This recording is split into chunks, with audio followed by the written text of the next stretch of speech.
9, 16 e 17. Os irmãos acharam? Amém?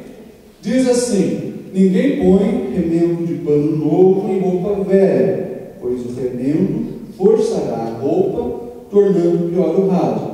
Nem se põe vinho novo em vasilha de couro velho. Se o fizer, a vasilha arrebentará, o vinho se derramará e a vasilha se estragará. Ao contrário, põe-se vinho novo em vasilha de couro nova e ambos se conservam.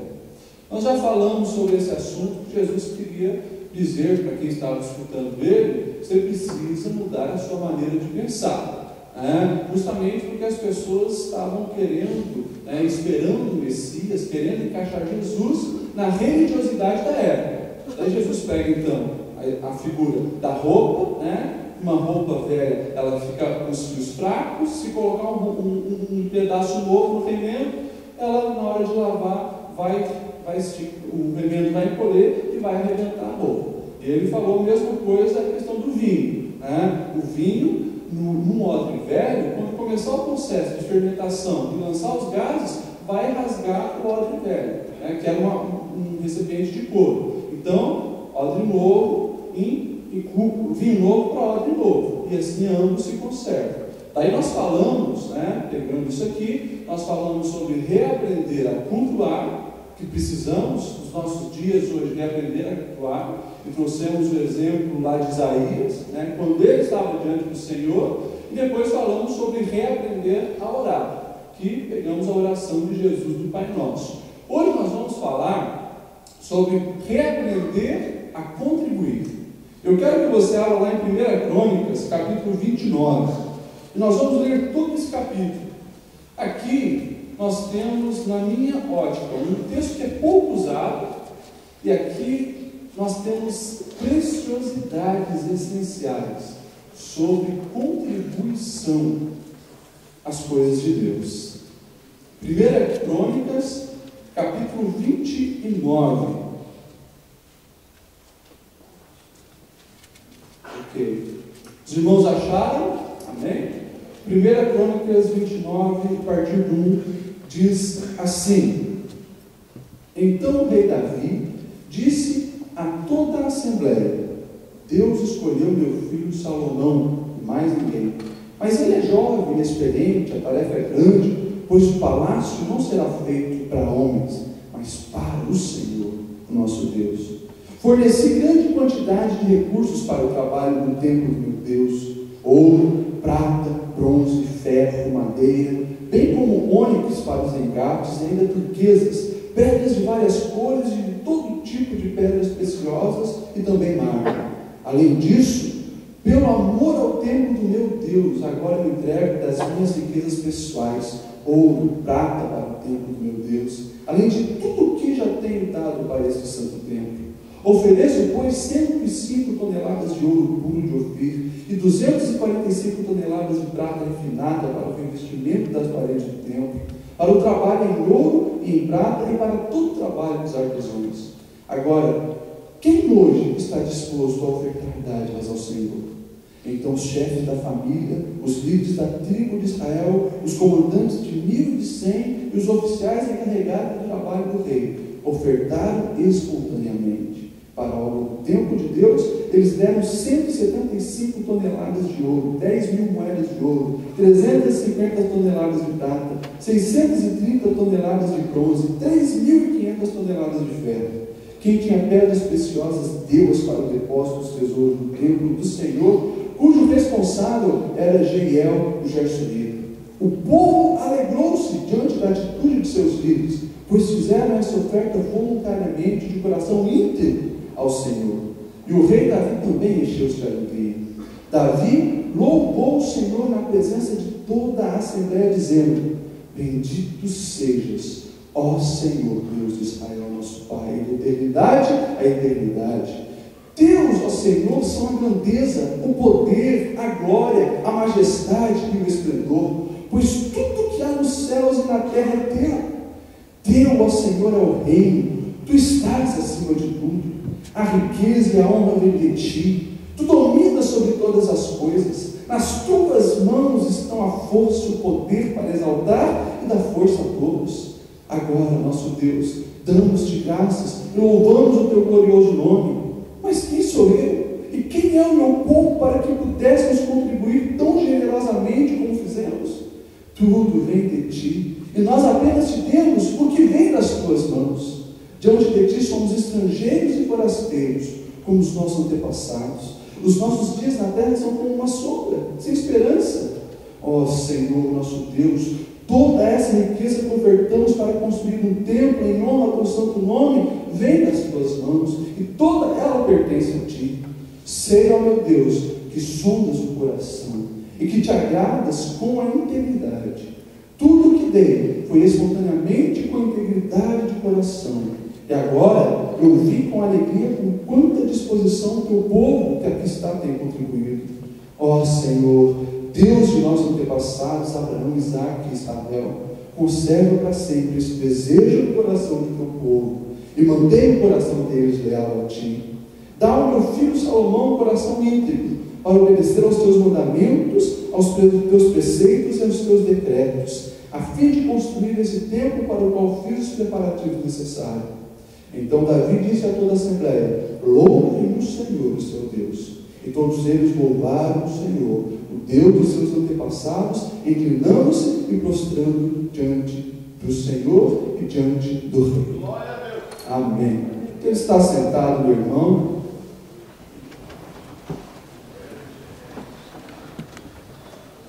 Como eu disse, esse é um texto pouco lido e pouco estudado quando nós falamos sobre contribuição. Mas, na minha opinião pessoal, é um dos textos mais lindos, porque ele revela a essência por trás da contribuição.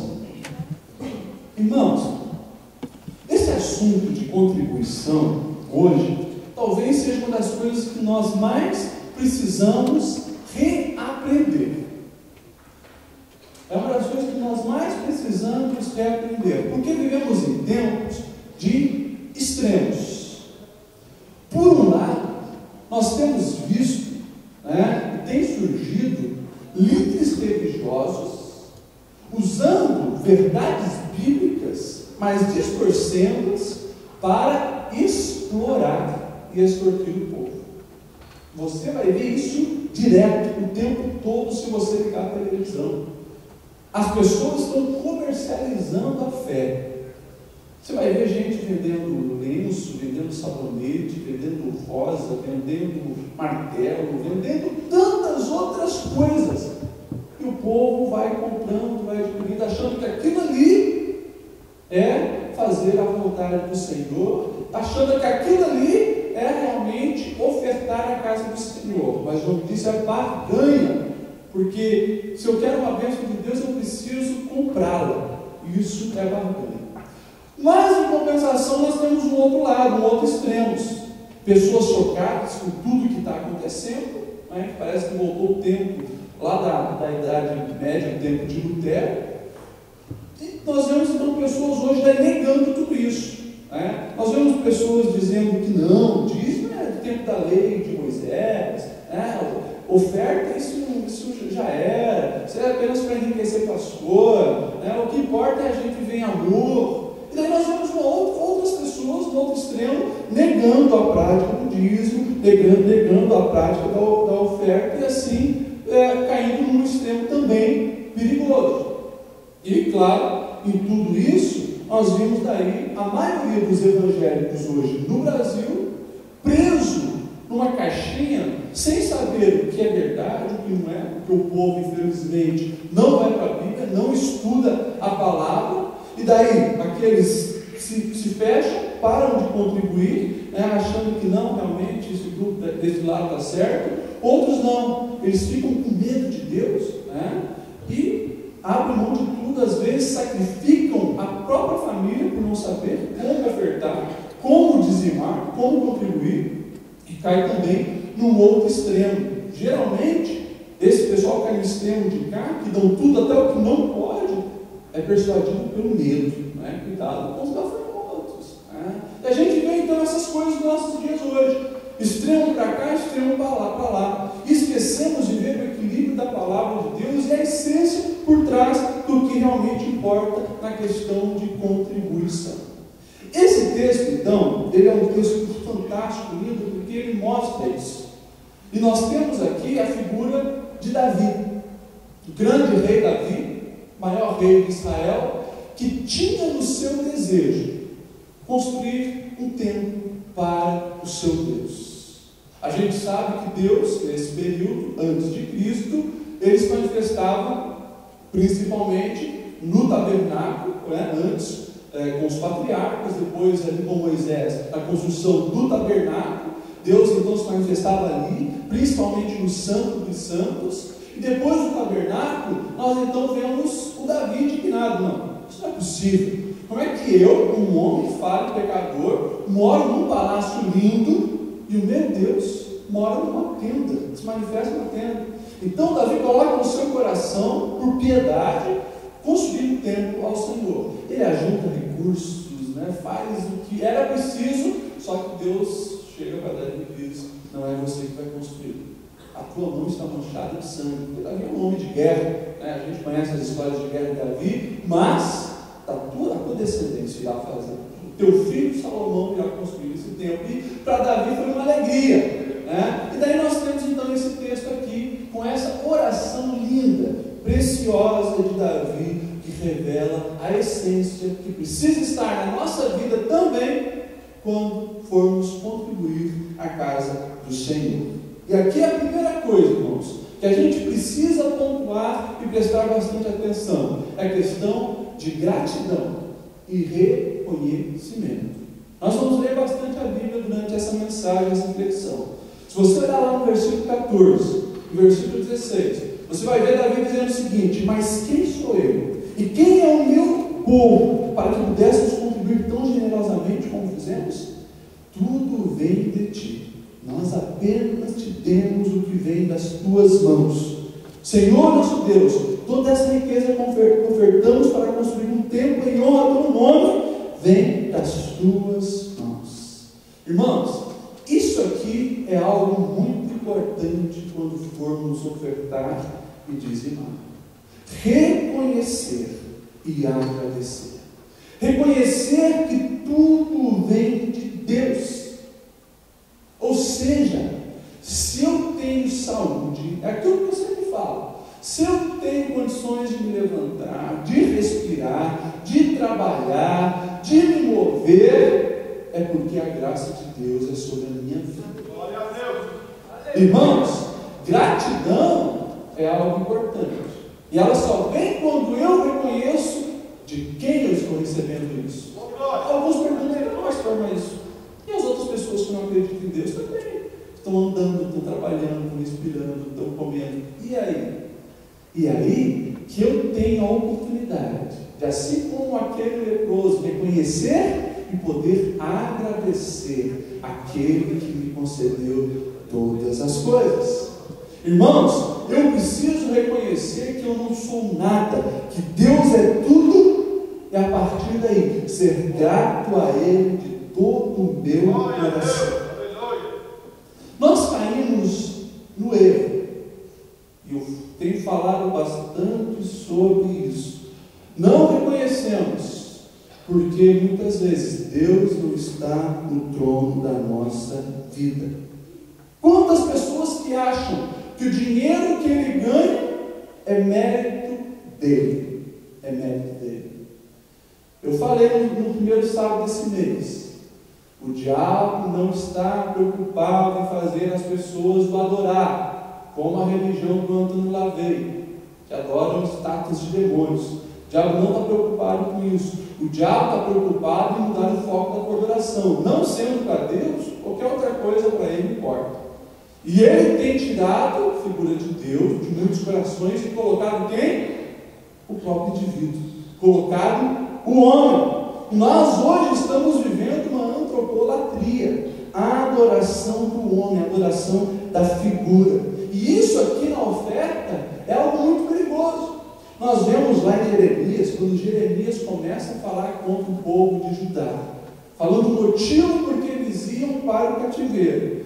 Jeremias 7:8 ele diz assim: olha, vocês derramam oferta a outros deuses para provocar a minha ira. Deus usou Jeremias para falar isso para o povo. Um dos motivos que vocês estão indo para o cativeiro é isso. A oferta que devia ser consagrada a mim, entregue a mim, como gratidão e reconhecimento, vocês estão derramando a deuses estrangeiros, a deuses estranhos. Irmãos, que esse não seja um mal nas nossas vidas, que esse não seja um perigo que nós venhamos cair. Ser grato a Deus por tudo o que Ele faz pelo povo. Eu oferto porque eu sou grato. E aí eu começo a entender, a partir do momento que eu reconheço que tudo vem de Deus, eu sou grato por isso, eu oferto não como um ritual, mas eu oferto a partir dali, por amor, por gratidão, e entendendo que ofertar é adoração. Eu entendo a partir daí que ofertar é adoração. E se ofertar é adoração, eu não vou fazer isso de qualquer jeito. Se ofertar é adoração, eu vou entender que esse é um momento sagrado. Ofertar e dizimar é tão sagrado quanto estar de joelho aqui, orando, com lágrimas no rosto, adorando o Senhor. Porque ofertar é a adoração. Ofertar é reconhecer que eu tenho não pertence a mim, como disse Davi: Senhor, tudo vem de ti, nós apenas estamos te dando de volta. Ofertar então é isso, e dizimar é isso, é reconhecer que tudo vem de Deus. Isso passa a ser uma oração. Eu me preocupo muitas vezes com a irreverência de algumas pessoas sobre esse assunto, oferta e dízimo. Se você olhar na Bíblia, você vai ver muitos e muitos casos de irreverência nesse momento, com graves consequências. A gente pode pegar, talvez, o exemplo dos filhos de Eli. O nome deles era Ofni e Finéias. E se você ver lá o relato de 1 Samuel, lá em torno do capítulo 2, Samuel, quando adulto escreveu isso, ele diz assim: olha, o pecado desses jovens era tão grande à vista do Senhor, e eles estavam tratando com desprezo a oferta do Senhor.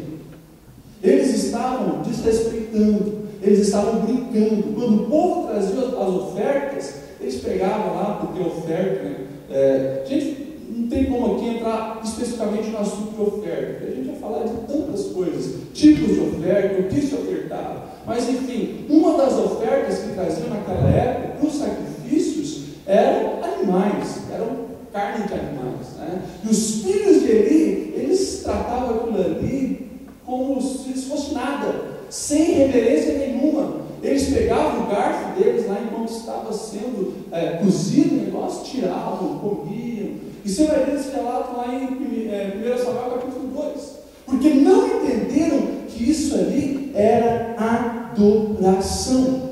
Irmãos, eu consigo entender isso, que oferta e dízimo é adoração, justamente quando o Senhor está no trono da minha vida. E dizimar e ofertar, meu irmão, no geral, resumindo tudo, é justamente isso: quem está no trono da vida. Você vai ver o caso, principalmente lá do início, Abraão. Você vai ver Deus pedindo uma oferta fora da lógica. Deus pede para Abraão o quê? O filho dele. Deus pede Isaac. Por que Deus pediu Isaac? Para justamente provar em Abraão quem estava no trono da vida dele. Isaac era o filho da promessa, o filho de quando ele era já velho. Ele viu naquele garoto algo fantástico e criou aquele garoto com toda esperança, a ponto de Deus ter que fazer um teste com ele, para ver quem estava no trono, se era Deus ou se era Isaac. É claro que Deus já sabia disso, mas era do próprio Abraão ter certeza. E Abraão era lá, ele mostra que no trono da vida dele estava quem? Estava Deus. Irmãos, nos nossos dias capitalistas, o que você acha que mais disputa o coração do homem com Deus? Então a gente precisa entender justamente isso. Primeiro ponto é eu reconhecer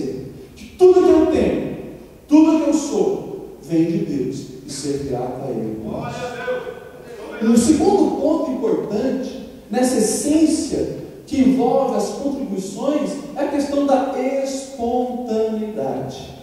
Você vai ver lá no versículo 17, Davi dizendo assim: olha, tudo o que dei foi espontaneamente e com integridade de coração. Glória a Deus. Lá na frente, quando Paulo está falando de ofertar, 2 Coríntios capítulo 8, capítulo 9, é só sobre esse assunto que você vai ver assim, dizendo: lembre-se que aquele que semeia pouco, também colherá pouco. Aquele que semeia com fartura, também colherá com fartura. Cada um dê conforme determinou em seu coração, não com pesar ou por obrigação, pois Deus ama quem dá com alegria. Glória a Deus. E aqui é algo interessante, porque as pessoas, infelizmente, muitos hoje, eles têm confundido essa questão da espontaneidade e acham que ofertar e dizimar é como uma obrigação que ele tem. É como se tivesse um senhor com um chicote nas costas e ou você dizima ou vai levar porrada. Irmãos, Paulo está dizendo aqui duas coisas lindas: não por obrigação, ou seja, com espontaneidade e com alegria. Justamente porque, se for uma coisa obrigada, uma coisa engessada ali, não tem como você ter alegria.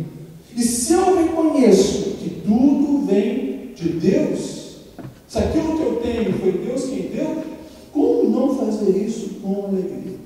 No versículo 3 que nós lemos, diz assim: olha, além disso, pelo amor ao templo do meu Deus, Davi disse: agora eu entrego das minhas próprias riquezas. Ou seja, como que Davi, se a gente fazer um cálculo hoje, né, de quantas riquezas foi dado, né, toneladas e toneladas de ouro, de prata, de joias preciosas, coisas que, né, hoje deixaria qualquer um quase que bilionário, né? Você vai ver justamente o amor impulsionando Davi, o amor ao Senhor impulsionando o povo. Irmãos, e isso aqui é algo importante, porque não tem como haver espontaneidade e alegria na hora de ofertar se eu não amar o Senhor e a causa do Senhor. Não tem como. E aí, irmãos, isso só vai acontecer justamente se Deus está no trono da minha vida, se o meu coração está rendido ao senhorio de Cristo, a ponto de eu amá-lo tanto, a ponto de eu amar a sua obra, a ponto de eu amar a mensagem da cruz, que eu tiro de algo precioso meu e dou, entendendo que isso não é meu, entendendo que é do Senhor. Então, irmãos, essa questão de obrigatoriedade não combina com as contribuições. E aí, algo muito importante que a gente precisa entender é justamente isso. O motivador precisa ser o amor. Aquilo que impulsiona, aquilo que dá o estalo, é o amor. A gente vê isso no versículo mais conhecido da Bíblia, João 3,16. Porque Deus amou, daí Ele deu. Se eu não amo a obra do Senhor, se eu não amo o reino de Deus, não tem como eu dar, e muito menos com espontaneidade e com alegria. E é claro que aqui tem um outro porém. Eu preciso reconhecer a igreja que eu frequento como reino de Deus. Porque você imagina, eu vou naquela igreja, mas eu acho que ela não está muito dentro do reino de Deus. Não é uma igreja que propaga a mensagem de Jesus. Se é uma igreja, né, que daí não seria igreja, mas se você frequenta uma comunidade, frequenta uma igreja, e você não oferta, você não devolve aquilo que Deus te deu, por achar que ela está fora da visão do reino, tem alguma coisa errada aí. O nome disso é hipocrisia. Eu ir num lugar sem acreditar que lá se prega uma verdade que realmente seja verdadeira. Como é que eu vou num lugar, como é que eu recebo imposição de mãos, como é que eu recebo a bênção de um pastor que eu acho que não é de Deus, que não está dentro da mensagem da cruz. Então não tem lógica. Se eu vou numa igreja, se eu pertenço a uma comunidade cristã, e eu creio que aquela comunidade cristã realmente é, hoje, o braço de Deus para propagar o reino de Deus, para propagar a mensagem da cruz, consequentemente, eu vou ofertar, eu vou entregar a minha oferta e o meu dízimo. Vocês estão entendendo, meus irmãos? Amém? Essa mensagem, ela justamente é para os nossos dias hoje. Dias de conturbação, dias de questionamento, dias onde a gente precisa ter clareza a respeito desse assunto. Irmãos, uma outra coisa interessante é justamente isso. Eu não vou ter neutralidade se eu deixo de dar o dízimo. Ou você entrega para o reino de Deus, confiando que a mensagem do Evangelho precisa chegar em muitos lugares, ou você entrega para o reino das trevas. Pastor, você está exagerando, está forçando a barra, irmãos. Se eu pego, por exemplo, os jovens da minha idade, que eu converso na faculdade, o dinheiro deles, eles não ofertam, não dizimam. O dinheiro deles é para a seguinte questão: bebida, cigarro, festança, boate, mulherada. Ou, se o cara não tem nenhuma dessas práticas, é justamente para a questão do orgulho pessoal, o orgulho próprio. Não tem como fugir dessa realidade. O ser humano foi criado para se relacionar com Deus. Todos nós fomos criados para relacionar com Deus. O sentido da vida é esse. E quando a humanidade voltou as costas para Deus, Jesus foi lá, o véu rasgou, nos reconectou com Deus. E o sentido da nossa vida é esse.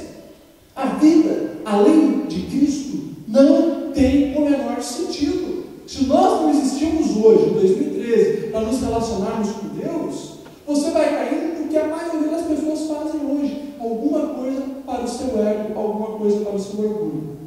Ou ele vai se dedicar, vai gastar, vai investir na sua beleza, no seu físico, para reconhecer e receber glória dos homens, até ficar velho e entender que viveu e não sabe para quê, para onde vai, para onde veio, o motivo.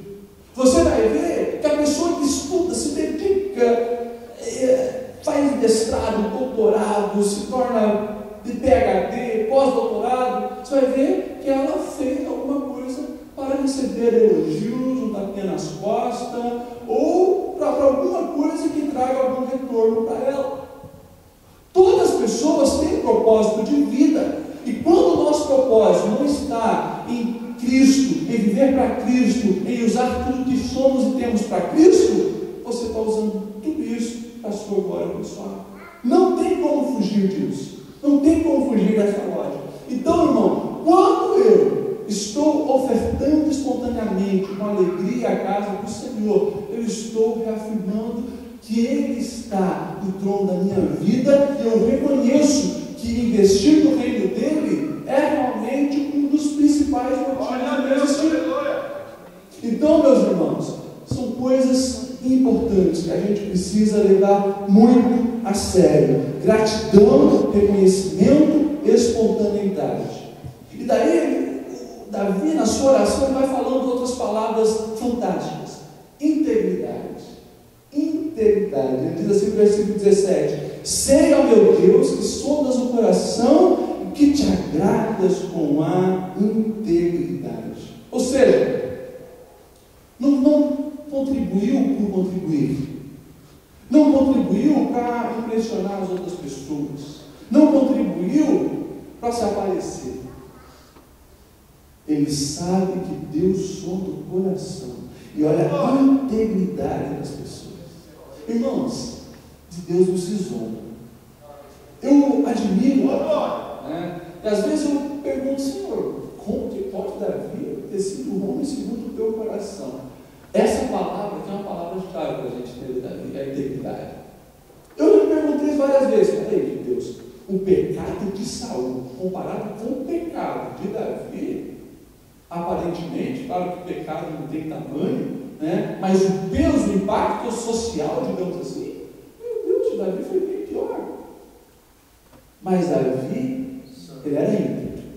Davi errava, ele se humilhava, ele reconhecia o seu erro, ele pedia perdão, ele sabia que Deus se agradava da integridade. E Davi teve outra chance. Eu pergunto, Saul não teve outra chance. São coisas assim que a Bíblia deixa bem claro. Mas Deus, ele se agrada com a integridade do nosso coração, quando entregamos a nossa oferta e trazemos os nossos dízimos. A gente pode pegar o famoso caso, que é clássico, de Ananias e Safira. Eles vêm, o José Barnabé, vender o terreno e entregar aos pés dos apóstolos. Que coisa bonita. Provavelmente eles viram o reconhecimento de Deus na vida do Barnabé. Daí lá vão eles fazer a mesma coisa. E você lê a história lá em Atos, eles vendem também uma propriedade, mas separam uma parte para eles e outra parte eles falam, vamos dar isso aqui de oferta. Só que nós vamos dizer que esse é o valor total da venda da propriedade. Deus não estava preocupado com o valor e muito menos os apóstolos, mas eles chegaram lá, primeiro, um depois o outro. Os dois morreram diante de Deus. E a palavra de Pedro, que era o pastor daquela igreja, para eles foi a seguinte: vocês tentaram enganar o Espírito Santo de Deus.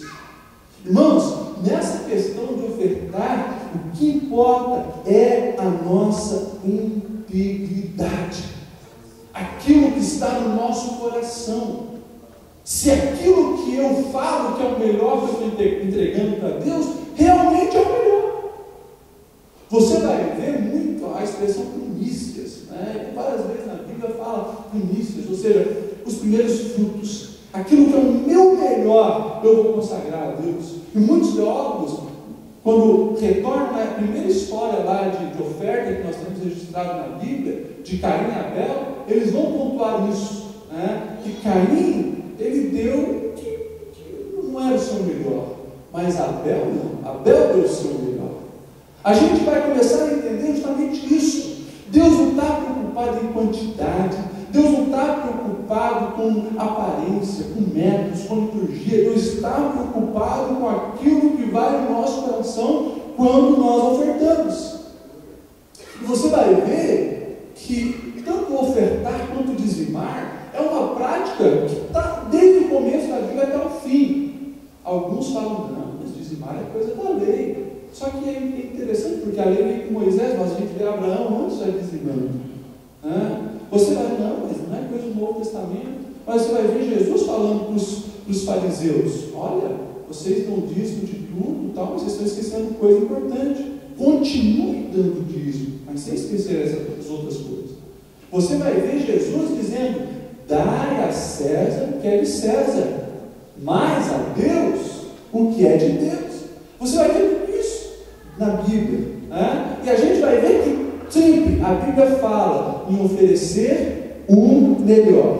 E quando a gente pega as passagens que o povo geralmente conhece lá de Malaquias, você vai ver o que acontecia. Você vai ver o profeta Malaquias com uma profecia contra Israel. E olha só o que ele diz lá no capítulo 1, versículos 6 a 8. Desprezam o Senhor, mas vocês perguntam: de que maneira temos desprezado o teu nome, Senhor? E a resposta de Deus é: trazendo comida impura ao meu altar.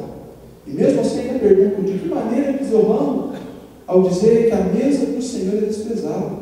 Na hora de trazer, vocês trazem animais cegos para sacrificar.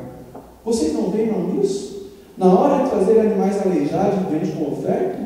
Daí, Deus, olha só, Deus tem um senso de humor, Ele diz: tentem oferecer isso como presente ao governador de vocês, para ver se ele vai aceitar. As pessoas sabiam que precisava dar o melhor para Deus. Era o melhor novilho, o melhor carneiro, o melhor boi, o melhor bezerro, a melhor farinha. Eles sabiam de tudo isso, mas eles vai ser sacrificado mesmo? Tem que ir cego. O sacerdote nem vai perceber, vai cortar o pescoço.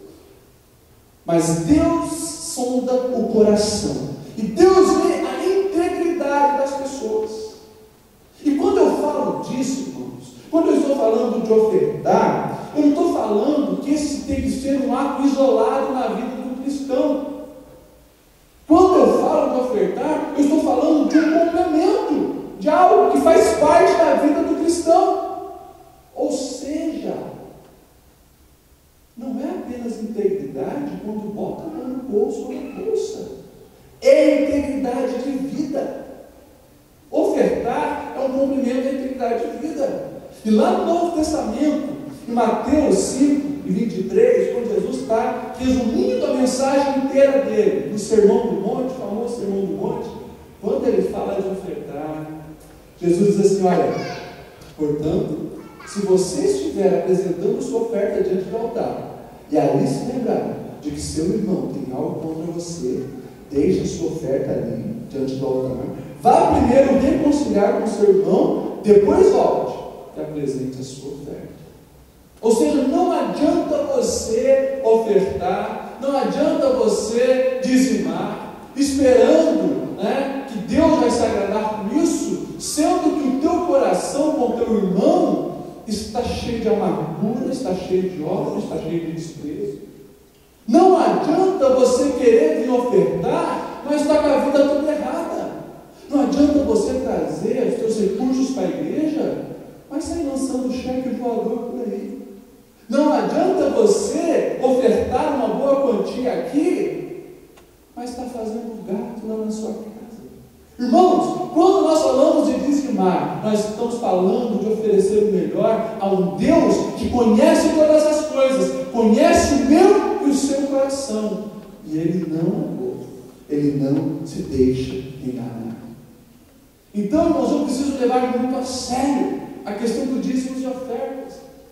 Reconhecer a que vem de Deus, oferecer com espontaneidade, saber que Deus olha para o meu coração, exige integridade de vida.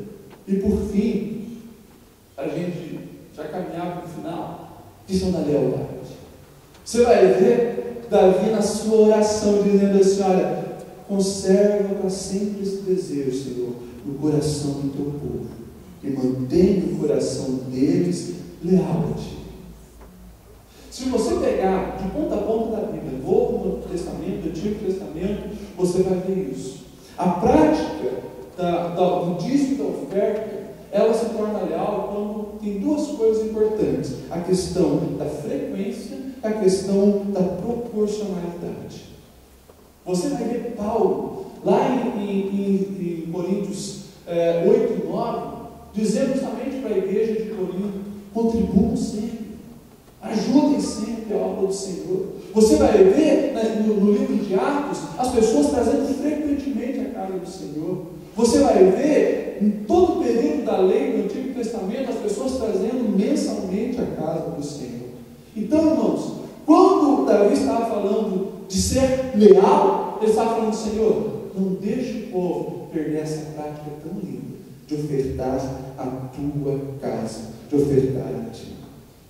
Mas o problema, irmãos, e por isso que o tema dessas mensagens tem sido reaprendendo, porque a gente precisa reaprender.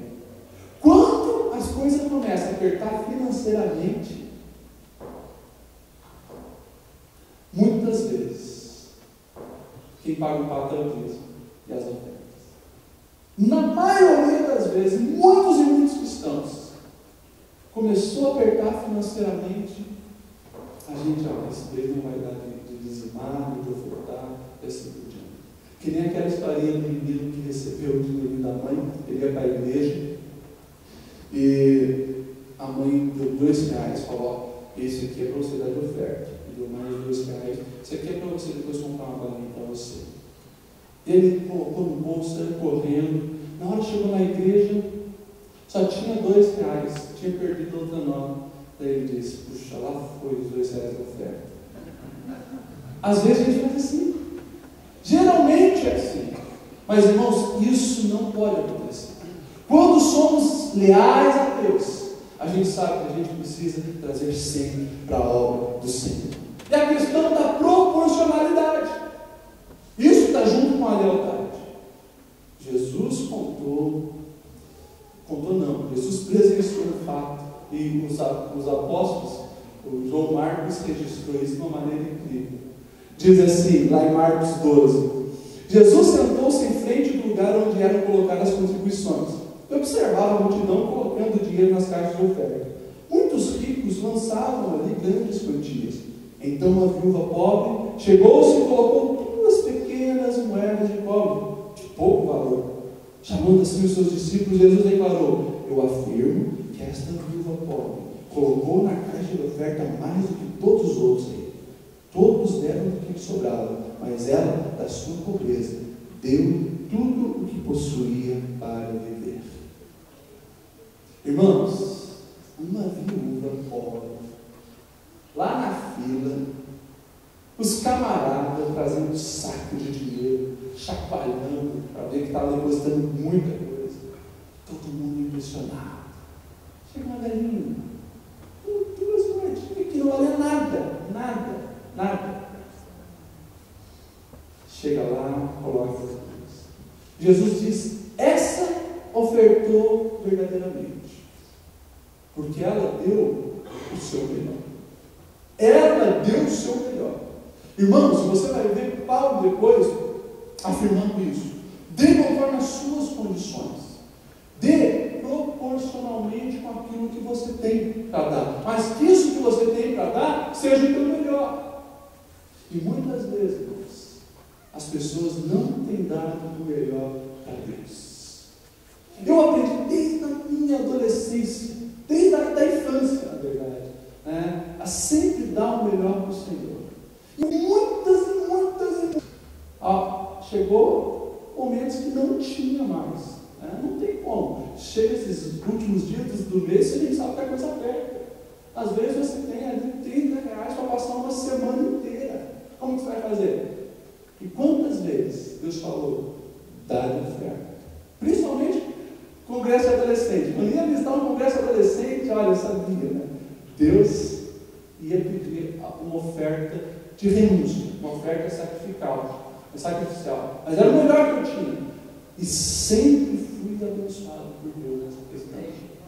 Irmãos, nós precisamos dar o nosso melhor. Agora, tem muita gente, e aqui, claro, está ligado com a integridade, que acha que pode enganar Deus. Teve um pastor aqui no Blumenau, que ele chegou na casa do irmão, levando uma cesta básica, falou que trouxe aqui para ajudar os senhores. Sabe, né, que a gente faz também esse trabalho, assistência social, você que está em dificuldade. O irmão disse: não, pastor, que isso? Não, eu não preciso disso, que isso? Eu tenho para dar, mas estranho que o senhor tem 3 filhos, eu era casado. Teu dízimo lá marca R$50, eu presumi que o senhor ganha 500, fiquei muito preocupado com o senhor. E daí o irmão se tocou. Que ele não estava dando o seu melhor para Deus, mas ele estava dando para que o nome dele constasse lá, quem sabe, quando fosse levado a um auxiliar, a um diácono, ele estava lá que todo mês ele trouxe alguma coisa. Irmãos, isso aí não cola para Deus, isso não cola no coração de Deus. Deus, ele realmente, ele está interessado não em valores, porque Deus, irmãos, ele é o dono do ouro, da prata. Se você não colaborar, Deus levanta outros, mas quem está perdendo a bênção é você. E muitas vezes nós estamos aí, colocando muitas vezes a nossa fé cristã em xeque, porque estamos pensando com a lógica do mundo. Então, irmãos, nós, quem sabe mais para frente, vamos voltar sobre esse assunto de ofertas e dízimos, porque tem muitas dúvidas aí para tirar. Mas eu quero que você saia daqui lembrando do exemplo de Davi. E isso aqui precisa permear as nossas contribuições. É um coração voltado para Deus, reconhecendo que eu não sou nada sem Deus. Tudo que eu tenho foi Ele quem deu e eu só devolvo.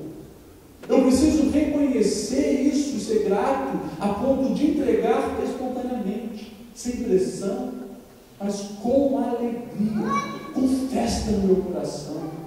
Eu preciso entender que Deus olha a minha integridade, e não apenas na hora de ofertar, mas está olhando para a minha vida. Deus está olhando para mim quando eu assino um cheque. Deus está olhando para mim quando eu estou lá na empresa, mexendo nas finanças que foi confiada a mim. Deus está olhando tudo isso. Eu preciso ter a certeza que eu estou sendo leal ao Senhor, na questão da frequência que eu dou, na questão da proporcionalidade. Se é realmente proporcional àquilo que eu posso dar, sendo o meu melhor. Eu gostaria de concluir não com minhas palavras, mas eu gostaria de concluir com as palavras de Jesus. Lá em Mateus 6, do 19 ao 24, ele diz assim: olha, não acumule para vocês tesouros na terra, onde a traça, a ferrugem destrói, onde os ladrões arrombam e roubam, mas acumulem para vocês tesouros no céu, onde a traça, a ferrugem não destrói, onde os ladrões não roubam e furtam, pois onde estiver o seu tesouro, aí também estará o seu coração. Ninguém pode servir a dois senhores, pois odiará um e amará o outro, ou se dedicará a um e desprezará o outro. Vocês não podem servir a Deus e ao dinheiro. Vamos ficar em pé? Vamos fazer uma oração. Irmãos, isso aqui é palavra de Deus. E que a nossa relação com Deus tem que estar afinada, tem que estar íntima, a ponto de eu saber abrir mão daquilo que é importante para mim, para mostrar que no plano da minha vida está o Senhor. Vamos orar? Feche seus olhos. Obrigado, Deus, pela tua palavra. E Senhor, olhando para o exemplo de Davi, para a alegria que ele ofertava, para a voluntariedade, para a integridade dele, muitas vezes nós nos constrangemos, Senhor. Entendemos, Pai, diante dos ensinamentos do teu Filho amado Jesus, o quanto nós precisamos reaprender a contribuir à tua obra, ao teu reino. Deus, nós te louvamos, Senhor, e reconhecemos que o que temos e o que somos foi tu que nos confiou, Senhor. Quem somos nós se não for a tua graça? Quem somos nós se não for a tua misericórdia? O que é, Senhor, o nosso trabalho, o nosso negócio, se não for para mostrar, Senhor, que tu estás no trono da nossa vida? O que adianta, Senhor, os nossos estudos, os nossos recursos, se não for para glorificar o teu nome e divulgar a grandiosa mensagem de salvação do seu Filho? Deus, ensina-nos mais a tua palavra, que teu Espírito Santo venha nos direcionar a cada momento. Ensina-nos, Senhor, a ser íntegros e leais, porque o nosso desejo é te agradar, Senhor. O nosso desejo é fazer a tua vontade. Assim nós oramos, em nome de Jesus. Amém e amém.